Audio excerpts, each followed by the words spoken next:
Hello guys, good morning सबैजनालाई।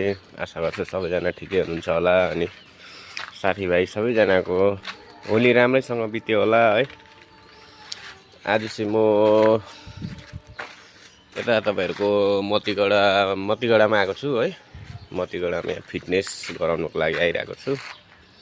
अन्त अहिले चाहिँ यसो अब बसेको बेला के गर्ने त भन्दाखेरि चाहिँ अब गाडी पनि मैला भइरहेछ त, फिटनेसको लागि आएको। त्यही भएर अन्त म चाहिँ गाडी पुस्नु पर्यो भनेर अब हल्का गाडी पुस्दैछु है।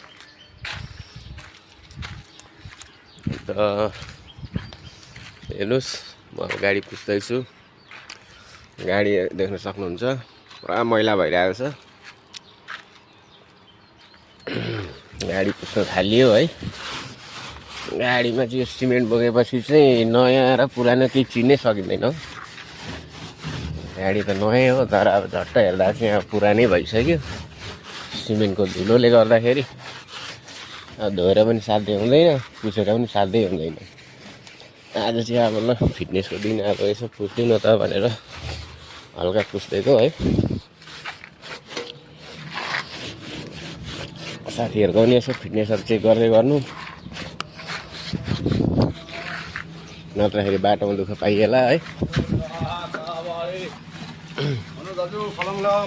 फलाम छैन है।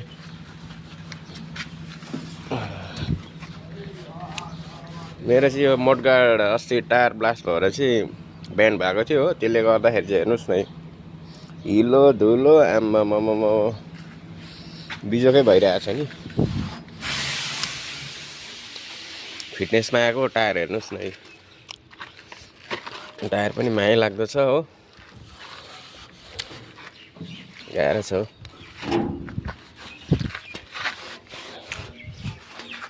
यता चाहिँ अघि पुसेको थिएँ, हल्का हेर्नुहुने भइरहेछ है। ट्याक्क लाएर अब यहाँ मुनि पो हेरि नसक्नु छ त हो मेरो चाहिँ।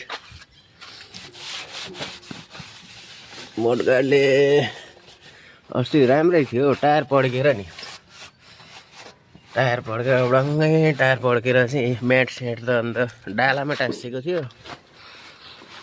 त्यसलाई हल्का तानतुन पारेर चाहिँ सिधा चाहिँ बनाएँ, तर पनि अब मुनिको झरिहाल्यो। त्यसले गर्दाखेरि चाहिँ पुरा मैला फ्याँकेछ पछाडि। यहाँ हेर्नुहोस् त, ऊ माथि आम्मामामा यस्तो भइरहेछ। पछाडि हेर्नुहोस् न, कसले भन्छ यो नयाँ गाडी है,